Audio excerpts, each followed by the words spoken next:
육체의 욕심을 이루지 아니하고 성령의 인도하신 가운데 사는 이들에게 주어지는 성령의 열매가 무엇인가 하는 내용을 갈라디아 교회에 교훈하는 말씀이 오늘 같이 대하시는 말씀의 주제입니다.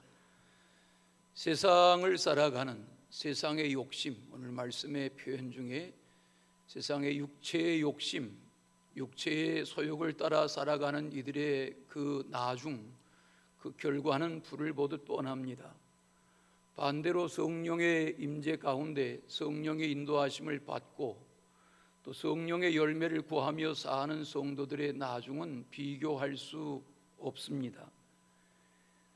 이 땅에 교회가 탄생한 것은 사도행전 2장에 기다리던 성령의 임재로 인한 결과, 열매인 것을 우리가 잘 압니다.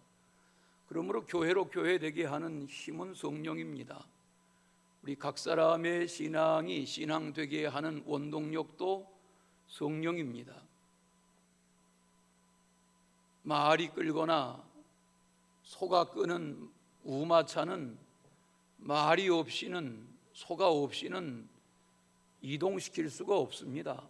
사람의 힘으로는 쉽지 않습니다. 자동차 시대가 열렸습니다.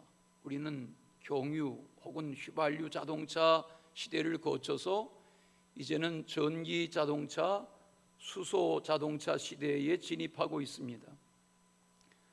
수천 명의 군인들이 타고 있는 항공모함이나 몇 달씩 바다 물 속에서 지내는 잠수함을 움직이는 힘은 원자력의 에너지입니다. 이처럼 신앙을 신앙되게 하는, 우리 각 사람의 믿음을 믿음되게 하는 원동력은 성령입니다. 지난주에 성령에 대하여 말씀을 나누면서 사도행전 1장 8절에 오직 성령이 너희에게 임하시면 권능을 받고 라는 주님의 말씀을 대하신 것처럼 성령이 임할 때에 권능이 나타나게 되는 것입니다. 이 성령의 임재를 계속 사모하고 성령이 지속적으로 내게서 떠나지 않고 역사하기를 기도하고 열망하고 해야 하는 이유는 바로 여기에 있습니다. 성령을 근심되게 하거나 성령을 회방하면 성령은 인격적인 영이셔서 우리에게서 떠나시고 말 것이기 때문에 그렇습니다. 오늘이 성령 강림 주일입니다. 또 주보에 표시해 드린 것처럼 1738년 5월 24일 저녁 8시 45분 283년 전 5월 24일 저녁 시간에 수요일 예배에 참석했던 한 사람 35살 영국 교회의 안수받은 목회자였던 존 웨슬리가 말씀, 로마서의 서문의 말씀을 읽어주는 예배의 말씀을 경청하던 중에 이상하게 마음이 뜨거워진 경험이 그의 88세의 세상을 떠나기까지의 53년의 생을 하나님이 성령으로 사로잡아 쓰신 그 역사를 우리가 압니다. 앤드류 모레이라는 19세기를 대표하는 하나님의 사람의 많은 책들이 있습니다. 우리나라에만도 무려 15권 이상의 책들이 번역되어 소개되어 있습니다. 목사의 아들로 남아프리카 공화국에서 태어났습니다. 영국 스코틀랜드에 유학하고 목사가 됐습니다. 다시 남아공에 돌아가서 사역했습니다. 선교가 교회의 중심이다. 그런 목회관을 가지고 선교 지향적인 목회를 하며 경건한 그리스도인의 삶에 대하여, 교회에 대하여, 기도에 대하여, 또 성령 충만한 삶에 대하여 묵상한 수많은 책들, 그렇게 선포하고 그렇게 가르치고 그렇게 스스로 살아가려 했던 영성가요, 경건한 존경받는 지도자로 19세기의 성자라고 칭호를 받았던 앤드류 모레이의 책 중에 성령님의 임재 연습이라는 책이 있습니다. 저는 이 계절을 지내는 여러분이 이런 책을 사서 읽어보시기를 강력히 권고합니다. 우리가 성경 말씀도 늘 대하여야 하지만 기독교 서적을 탐독하는 것은 대단히 유익하기 때문에 그렇습니다. 그 책에 보면 성령님의 임재 연습이라는 책에 보면 다 말씀 나눌 수 없지만 하나님에 대한 모든 것, 죄에 대한 모든 것, 예수 그리스도에 대한 모든 것, 성령에 대한 모든 것, 복종에 대한 모든 것, 그리고 믿음에 대한 모든 것, 이런 주제의 모든 것이라는 주제로 말씀을 묵상한 내용을 대하게 됩니다. 그가 강조하는 바는 분명합니다. 오늘 다른 이야기할 시간이 없어 지난주처럼 성령을 주제로 한 본문 말씀에 충실한 말씀 묵상을 계속하려 하는데, 우리가 성령에 대한 모든 것을 깨닫고 나면 성령 안에서 살아가는 삶의 가치와 그 열매의 소중함에 대하여 비중을 갖게 될 것이 분명하기 때문에 그렇습니다. 우리가 아는 사도 바울은 바리새파 중에 한 사람으로 그 이름이 사울이었지요. 다메섹 성의 피신에서 예수 믿던 이들을 색출해서 박해하려고 고난을 부여받고 찾아가던 중에, 다메섹 성을 가까이 찾아가던 중에 길 위에서 예수님의 부르심을 받죠. 눈이 가리워지죠. 그가 타고 가던 짐승에서 땅에 고꾸라져 떨어지고 강한 빛으로 눈이 가려지죠. 3일 동안 먹지 못하고 금식하며 지내는 중에 하나님이 그 다메섹 성의 선지자 아나니아라는 이에게 명하셔서 찾아가서 사울에게 안수하라. 안수받을 때에 사흘 만에 눈의 비늘 같은 것이 벗겨지죠. 그리고 그 시간에 성령이 임했습니다. 지금 이 말씀이 사도행전 9장의 내용인데, 그렇게 성령이 임한 후에 그날로부터 사울은 나아가서 길거리에서 다메섹 성에서 복음을 전하기 시작합니다. 의아하게 반응하고 대적하는 이들은 다른 이들이 아닌 동족 유대인이었습니다. 왜? 자기들처럼 예수를 박해하던 이들의 편에 섰던 저가 갑자기 예수를 전하고 부활을 전하고 부활의 증인되어 살고자 하는 것을 받아들일 수 없었습니다. 그래서 죽여 없애려고까지 했으나 하나님이 그를 오래 존귀하게 붙드셔서 갈라디아서를 비롯한 13편의 소신서를 기록하고 어마어마한 처처를 방문하며 복음을 전하는 이방 전도자 되게 하셨습니다. 그 사도 바울의 복음 전파의 내용은 명쾌합니다. 성령을 따라 사는 사람이냐 아니면 육체의 소욕을 따라 사는 사람이냐, 이 두 가지로 오늘 본문 말씀은 구별해서 교훈하고 있습니다. 오늘 말씀의 17절을 먼저 보시면 현대인의 번역으로 새 번역으로 이렇게 되어 있습니다. 여러분 성경을 보시면서 17절을 보십시오.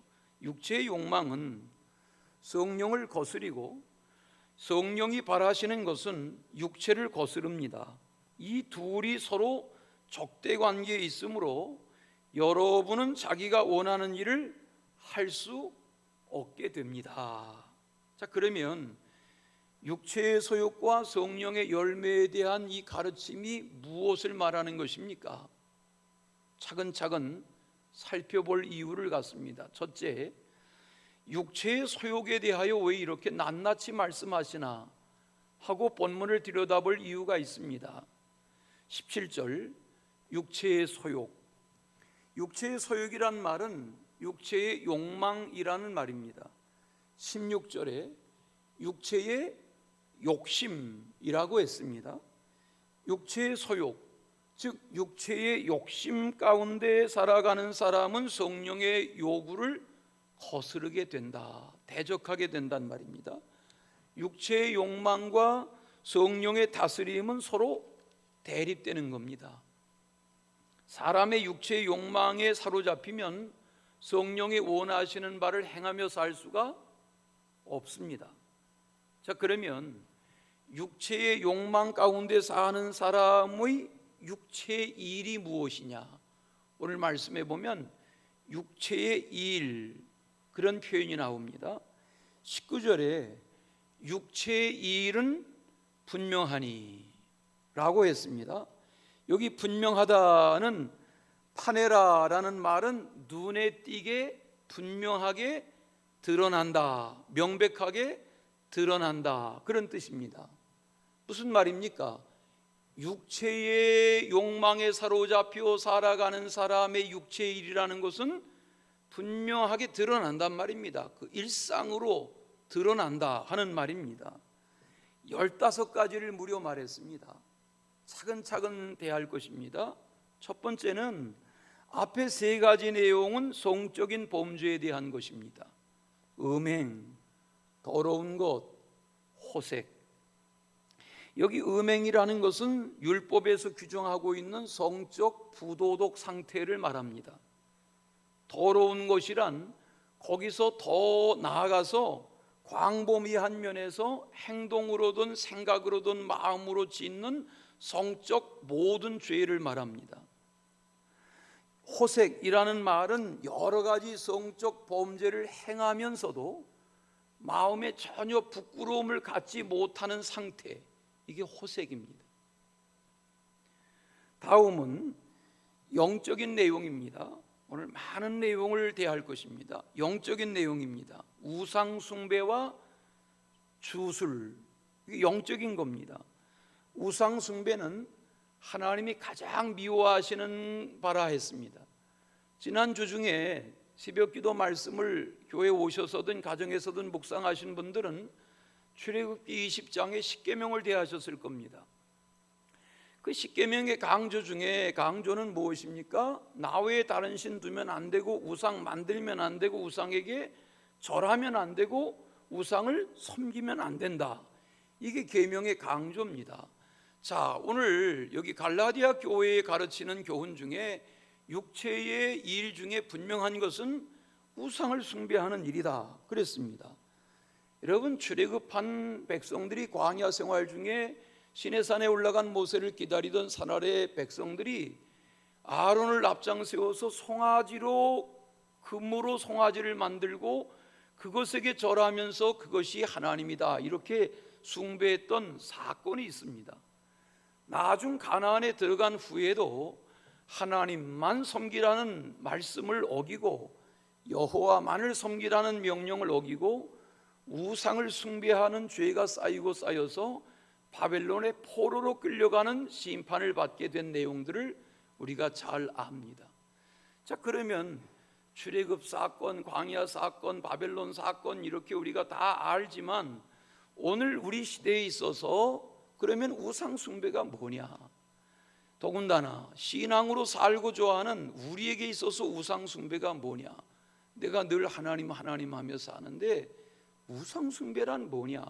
이렇게 질문해 볼 이유가 있습니다. 오늘날도 마찬가지입니다. 자식이 우상입니다. 다 너나 나나 어떻게 해서라도 스카이 대학 보내려고 합니다. 돈 벌어보려 합니다. 재물이 우상입니다. 돈이 우상입니다. 여러분, 월급으로 해서 아파트를 장만하는 일은 수월치 않습니다. 더군다나 수도 서울에서 이미 강남의 아파트 값은 평당 1억이 넘는 곳이 많습니다. 한 평에 1억이 넘습니다. 평생 3, 40년을 직장 생활해도 쓰지 않고 벌어 모아도 아파트 한 칸 마련하기도 어렵습니다. 그런데 아파트 하는 것이 어쩌면 우리에게는 우상일 수 있습니다. 성공, 출세, 명예, 권세, 외모 다 우상입니다. TV 자주 보지도 않지만 어쩌다 TV를 보면 어느 배우가 어느 배우인지를 구별할 수가 없습니다. 남자 배우이든 여자 배우이든 다 그 생김새가 그 생김새여서 피부색도 마찬가지고 콧날의 높이라든지 눈매라든지 턱의 생김새라든지 광대의 높이라든지 다 바꾸고 깎고 고쳐서 그 얼굴이 그 얼굴만 같습니다. 이제는 외모 지상주의입니다. 다 외모가 우상입니다. 아니라고 할 수가 없습니다. 육체가 우상입니다. 보여지는 것이 우상입니다. 탐심이 우상입니다. 성경은 분명하게 경고합니다. 육체로 인한 이 욕심, 욕망의 일들이 우상 숭배다 하는 겁니다. 그 다음 주술이라고 했습니다. 주술이라는 것은 병을 고친다는 목적으로 각양 마술과 술책을 행하는 것을 우리 성경에서 주술 그랬습니다. 이 주술이라는 원래 그 말은 약을 제조한다. 그런데 여러분 아시는 것처럼 내가 건강할 때는 뭐 의사의 권위, 약의 권위 별로 여기지 않지만 내가 중한 병에 들어보면 정상적인 약 말고 유명 제조사의 그런 약 말고 민방에서 전하는 어디에는 무슨 약이 좋다더라, 무슨 약이 효염이 있었다더라 하면 얼마든지 싸들고 가서라도 그 약을 구해서 도움을 청해 보려 합니다. 왜? 마음이 다 약해지기 때문에 그렇습니다. 여기 오늘 말씀의 주술이라는 것이 그러신 것입니다. 우상 숭배와 주술이 같이 가는 겁니다. 몸이 약해지면 마음이 약해지고, 그래서 그 약해지는 마음을 희어놓게 해서 우상 숭배와 주술로 사람들을 다 어리석게 빠져들게 하는 겁니다. 그 다음에 원수 맺는 것, 분쟁, 시기, 분냄, 이게 대인관계를 파괴하는 죄와 악입니다. 원수 맺는 것, 이건 개인과 개인뿐만 아니라 여러 사람, 집단, 민족 마찬가지입니다. 계층 간의 갈등이 생깁니다. 그 대표적인 것이 무엇이었습니까? 우리가 아는 히틀러의 유태인 학살입니다. 몇 명을 죽였다고요? 600만 명 이상을 죽였다고요. 어떻게 해요? 그 뿌리는 뭡니까? 유대인을 혐오하는, 거기서 시작해서 유대인을 족족 죽이는데 600만을 죽였습니다. 그 당시에 지구의 유대인의 인구가 900만 명입니다. 그 중에 3분의 1을 다 말살시켰습니다. 여기 원수 맺는 이 뿌리는 무서운 죄악입니다. 잘 들어보세요. 원수 맺는 것, 분쟁하는 것. 여기 분쟁한다는 말은 원수를 맺는 것의 결과로 나오는 다툼, 이게 분쟁입니다. 시기라는 것은 자기의 이기심과 욕망을 채우기 위해서 남을 대하는 감정의 상태, 이게 시기입니다. 이 원수 맺는 거, 다투는 거, 분쟁하는 거, 시기하는 게 같이 가는 겁니다. 그 결과가 뭡니까? 분을 낸다 그랬습니다. 현대인의 번역 성경에 보니까 화를 내는 것 그랬습니다. 화를 내는 거. 여러분, 제가 사역하면서 교회에서는 화내면 안 된다. 왜냐하면 제가 이날까지 화내는 교회의 지도력으로 인해서 어떻게 저렇게 교회에서 화를 내고, 무슨 장로님들이 회의를 하고 당회를 하고 구역회를 하면 고성을 지르고 삿대질하고 뭐 마이크를 잡고, 어떻게 그렇게 교회 안에서 화를 내나? 그 화를 내는 것이 성령의 열매가 아닙니다. 그 분을 내는 것, 당을 짓는 것, 원수 맺는 것, 다투는 그것이 다 육체의 분명한 일들입니다. 저는 저희 교회가 이런 일들로부터 자유로운 공동체 되기를 소망합니다. 마치도 화산이 폭발하듯 분을 내는 이것으로부터 문제가 생깁니다. 여러분, 최근에 뉴스를 접하고 사십니까? 지난 4월 22일에 인천에 새벽 2시에 인천에 노래하는 주점, 노래방입니다. 노래하는 주점에서 새벽 2시에 살인사건이 났습니다. 주인이 손님과 술값이 너무 많다, 시비가 됐는데 주인이 이 손님을 발로 치고 주먹으로 가격했는데 현장에서 죽었습니다. 새벽 2시에 노래방의 빈 방에다가 시체를 유기했습니다. 그리고 다음 날 제가 적어가지고 나왔는데 뉴스의 내용, 다음 날 마트에 가서 락스 14리터, 75리터 대형 쓰레기 봉투 10장, 테이프 2개를 샀습니다. 그리고 그 노래방의 화장실에서 시체를 훼손했습니다. 그리고 싣고 돌아다녔습니다. 무의도로, 강화도로 어디로 싣고 돌아다니다가 인천 부평의 철마산이라는 산의 중간에 으슥한 숲에다가 던져버렸습니다. 한 달 후에 이 사건의 주인공이 세상에 얼굴을 드러냈습니다. 마스크를 벗게 했습니다. 그 살인마인 허민우, 여러분 보셨습니까? 34살입니다. 건장하게 생겼습니다. 저는 그 얼굴을 보면서 이야, 저 잘생긴 얼굴에 건장한 체격에 저가 사관학교에 나와서 장교 과정을 밟았다면 별 4개를 달면 어울릴 만한 그런 건장한 체격의 남성입니다. 그런 그가 34살에 자기 분노와 화를 조절하지 못해서 손님을 죽이고 시체를 훼손하고 유기하고 자기 인생을 끝내는 결과가 됐습니다. 오늘 성령 강림 주일인데 성령이 오셨네 이렇게 설교하지 않고 오늘 갈라디아서 이런 말씀을 묵상하는 이유는 성령 시대를 사는 우리가 어떠해야 하냐는 것입니다.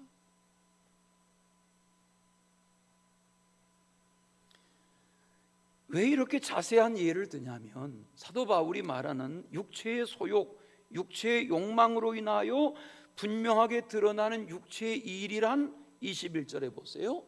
술 취함 때문이다 그랬습니다. 술 취함 때문이다. 여기 술에 취한다는 상태는 포금하는 겁니다. 그거로 인해서 모든 죄가 다 이어집니다. 이 15가지의 죄의 바탕이 다 술과 연관이 있습니다. 17절, 육체의 소욕은 뭘 거스린다? 성령을 거스린다고 그랬습니다. 성령 충만을 받아야 하고 성령 충만을 유지해야 하는 이유는 순간순간 육체의 소욕을 거스릴 수 있는 힘, 그게 성령의 힘이기 때문에 그렇습니다.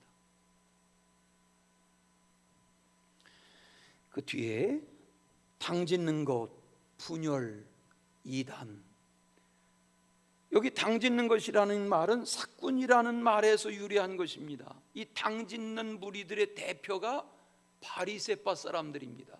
자기들의 종교적인 기득권을 유지하기 위해서 어떤 다른 세력들의 범접도 용인하지 않는 당짓는 세력, 그 대표적인 세력이 바리새파였습니다. 또 분열한다 그랬습니다. 분열한다는 말도 당짓는 것에 이어지는 것입니다. 당을 짓는 행동에 따른 결과, 당짓는 것을 유지하기 위해서 어떤 다른 세력에 대해서 계속 배타적으로 분열해 나가는, 이게 이 악의 뿌리입니다. 또 하나 이단이라 그랬는데 여기 사도 바울이 사용한 이단이라는 단어는 우리가 아는 이단 사입이 그런 이단이 아닙니다. 여기서 말한 이단이라는 말은 자기들의 입장이 옳다는 것을 주장하기 위해서 분쟁하고 원수 맺고 당을 짓고 나아가는, 그게 이단입니다.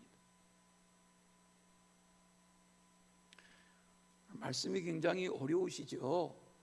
듣기에 거북스러우시죠. 그러나 이런 말씀을 소화하지 않으면 성령 시대를 살아간다는 것은 포장이 되고 맙니다.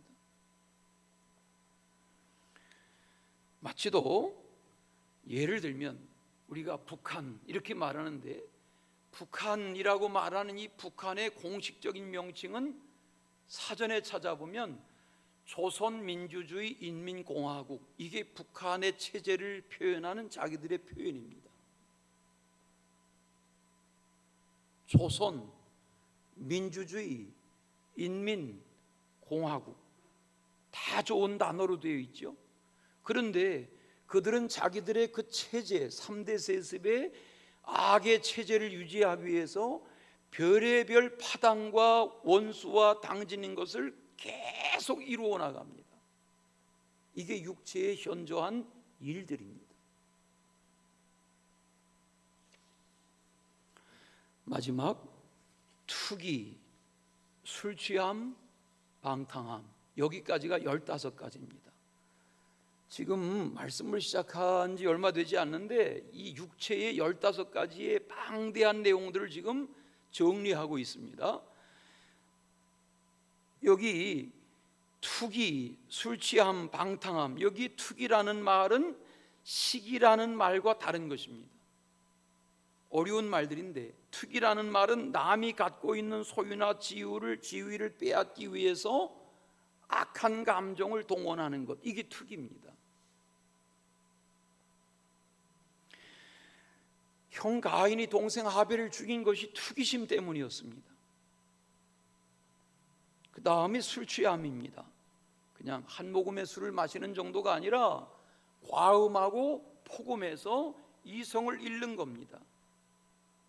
여기서 더러운 타락과 방종과 음행과 호색과 싸움과 다툼과 화를 내는 분냄이 다 동원됩니다.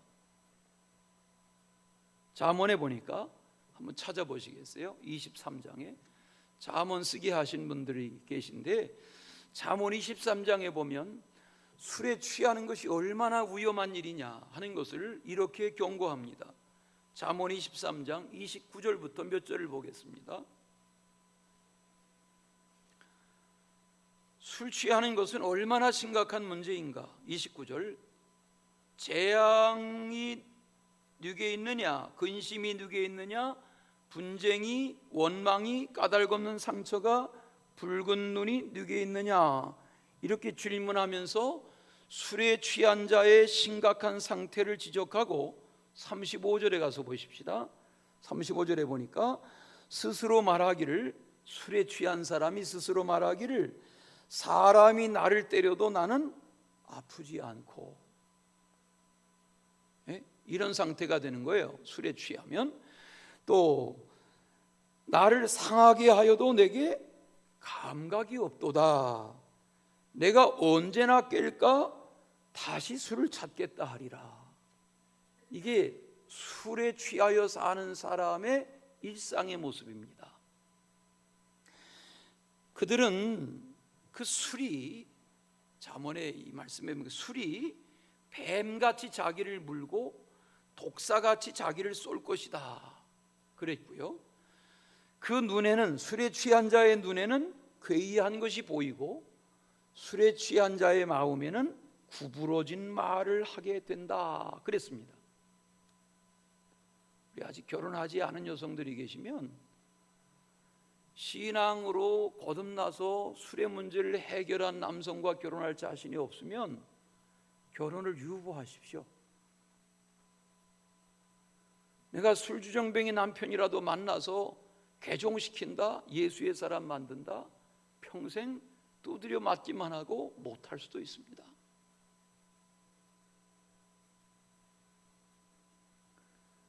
자, 오늘 말씀에 21절 끝에 보십시다.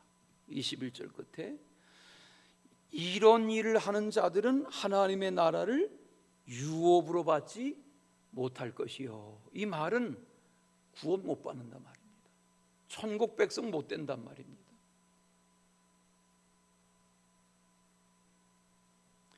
자, 이 정도 하시고 두 번째, 성령의 열매에 대하여.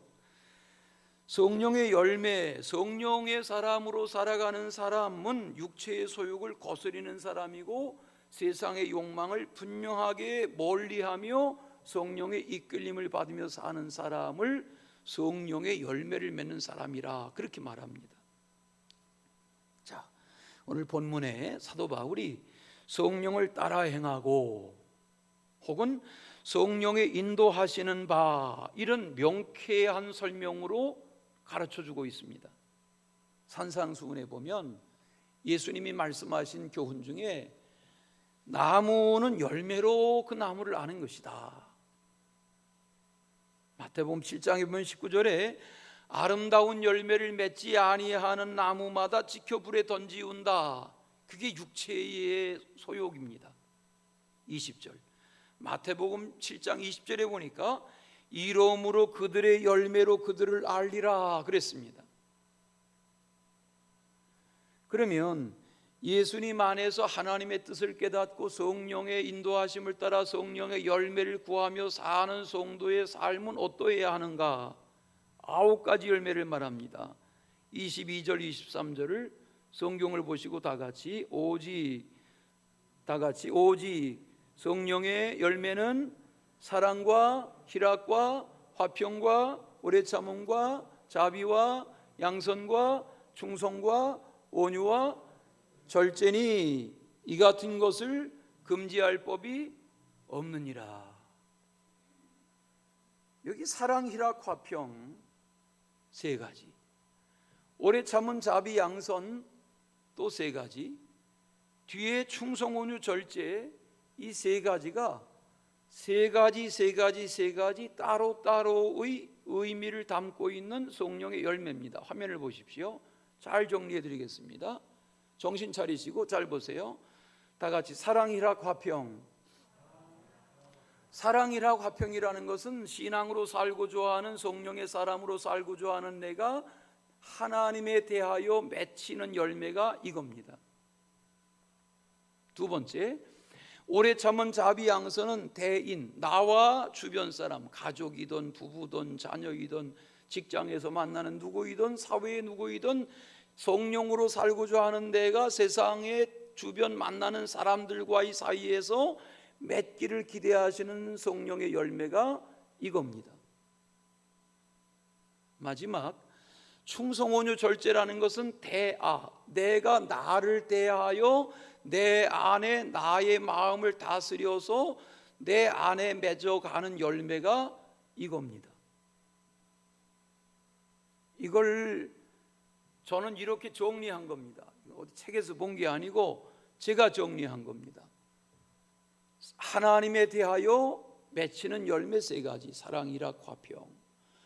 주변 사람에 대하여 맺는 열매 세 가지, 오래 참은 자비, 양선. 나 자신이 신앙으로 살면서 나 스스로에 대하여 맺어야 하는 열매 세 가지, 충성, 온유, 절제, 이겁니다. 하나님을 제대로 잘 믿고 섬기고 따르면 하나님이 우리에게 그 사랑의 가치를 깨닫게 하시죠. 그래서 하나님이 나를 사랑하신 그 십자가의 사랑의 사랑을 덧입고 세상을 사랑하며 살게 되죠. 희락, 기쁨이라는 것도 마찬가지죠. 화평이라는 것은 화목, 평화, 평강 다 그 같은 말인데 이 모든 것이 사랑과 기쁨과 화목, 화평이라는 것이 하나로 하나님 안에서 맺어가는 열매입니다. 부활하신 예수님이 도망가고 숨어있던 제자들 불러 모으고 또 다시 그물질하러 갔던 7 제자들 찾아가시고 새벽에 갈릴리의 해변에 숯불을 지피우고 생선을 굽고 백쉬운 소마리 더 잡게 하고 잡은 생선도 가져오게 해서 굽고 해서 베드로와 7 제자들을 배불리 조반을 먹게 하세요. 그때 베드로에게 물으세요. 베드로, 요한의 아들 시몬아, 내가 이 사람들보다 나를 더 사랑하느냐?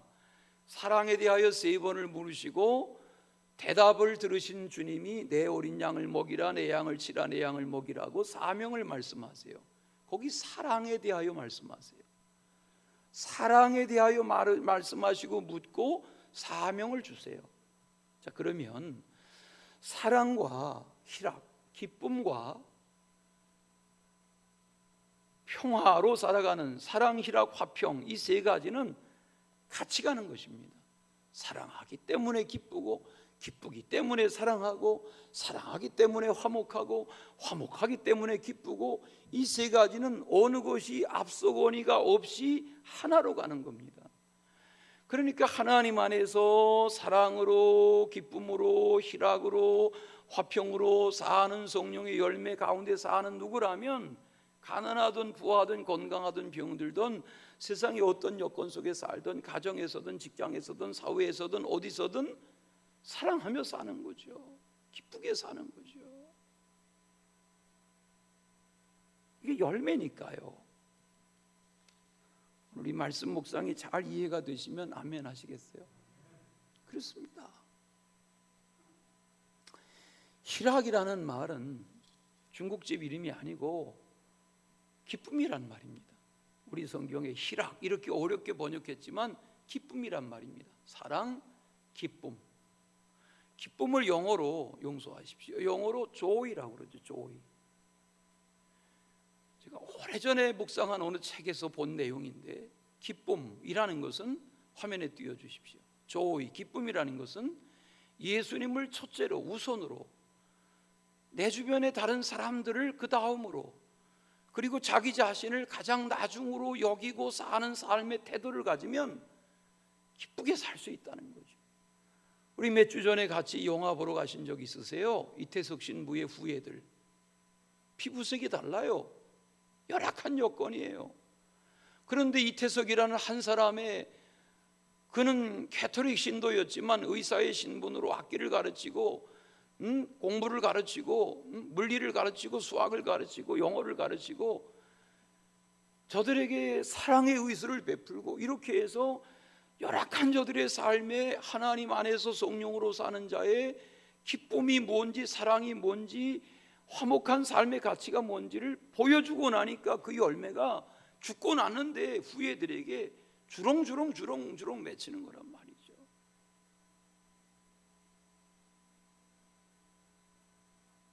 두 번째 열매가 나와 다른 사람과의 사이의 열매입니다. 그게 오래 참은 자비 양선입니다. 오래 참음이라는 것은 주변 사람들이 내게 어떻게 대하든 환경과 여건이 어떠하든 참아나가는 것입니다. 사랑은 오래 참고, 사랑은 모든 것을 참으며, 사랑은 모든 것을 견디느니라 라는 말씀은 오래 참음과 사랑이 또 같이 가는 것입니다. 뿐만 아니라 자비와 양선도 마찬가지입니다. 자비, 설명할 필요가 없죠. 양선이라는 말은 굿니스, 착한 겁니다. 질문해 보겠습니다. 착하기 때문에 그리스도인입니까? 아닙니다. 그리스도인은 착하게 살아야 합니까? 그렇습니다. 세상 사람들이 다 착하게 살지 않지만, 착한 사람이 그리스도인일 수는 없지만 그리스도인이라면 착하게 살아야 합니다. 이게 양선이라는 열매입니다. 그리스도인으로 살면서 악하다? 그건 그리스도인이 아닙니다. 그리스도인은 착해야 합니다.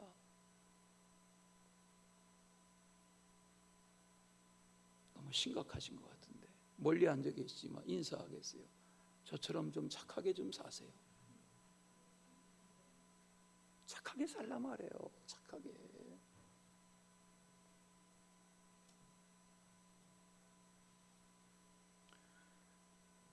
마지막, 충성, 온유, 절제라는 것이 자기 자신을 지켜가는 성령의 열매입니다. 우리가 충성 이렇게 말하지만 며칠 전 5.18 몇 주기가 지났잖아요. 5.18이 뭡니까? 지금 역사가 아직도 정확한 해석을 내리지 못하고 있잖아요.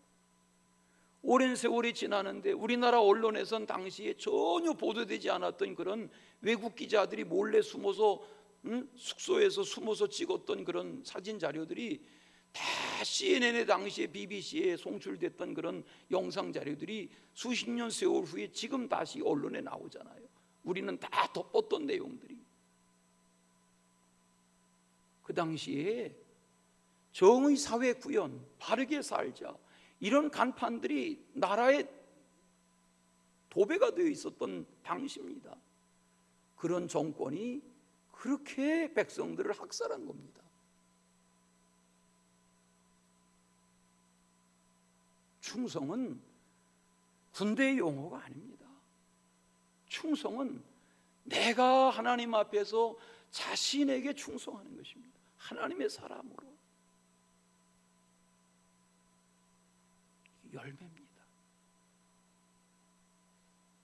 온유는 그리스도의 성품입니다. 내 마음은 온유하고 겸손하니 내 멍에를 메고 내게 배우라. 온유한 것은 예수님의 성품을 닮아서 하는 성령의 열매입니다. 절제라는 것은 다스림입니다. 다스리는 것입니다. 이제 10시가 됐기 때문에 제가 절제하고 설교를 끝낼 겁니다.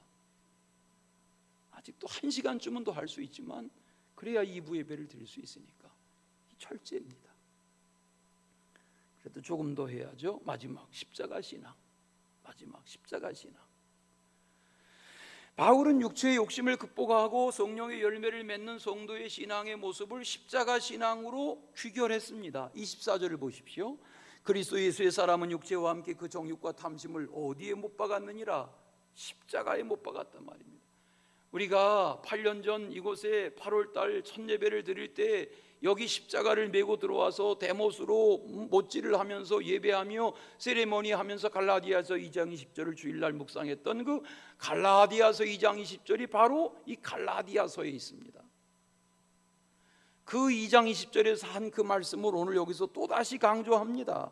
그 말씀이 오늘 본문에 십자가에 못 박아야 된다 하는 5장 24절의 교훈입니다. 나는 십자가에 못 박히고 내 안에 그리스도가 사시고. 아멘. 그리스도 안에서 어떻게 살아가야 할 것인가? 성령의 열매를 맺되 내게 일어나는 수많은 순간마다의 날마다의 육체의 이 15가지의 소욕들, 욕망들, 육체의 분명한 일들, 이걸 계속 다스려가면서 성령의 충만함이 있으시길 바랍니다. 지금도 있는지 모르지만 문방구 앞에 가면, 초등학교 앞 문방구 앞에 가면 두더지 잡는 거 있었죠? 이거 여러분, 그거 만점 받는 사람 없습니다. 두드리면 터 나오고 두드리면 터 나옵니다. 마치도 육체의 이 15가지의 소욕은 두드리면 튀어나오는 것과 같습니다. 성령 받고 은혜 받고 거듭나고 새 사람 되기 전에는 육체의 소욕은 우리에게 구정물처럼 일어납니다. 성령 충만한 올 한 해 그리고 나날이 되시기를 축원합니다. 사랑의 주 하나님 아버지, 올 한 해도 성령 안에서 하나님이 기뻐하시는 풍성한 열매를 맺는 나날 될 수 있도록 성령이여 함께하여 주시옵소서. 예수님의 이름으로 기도합니다.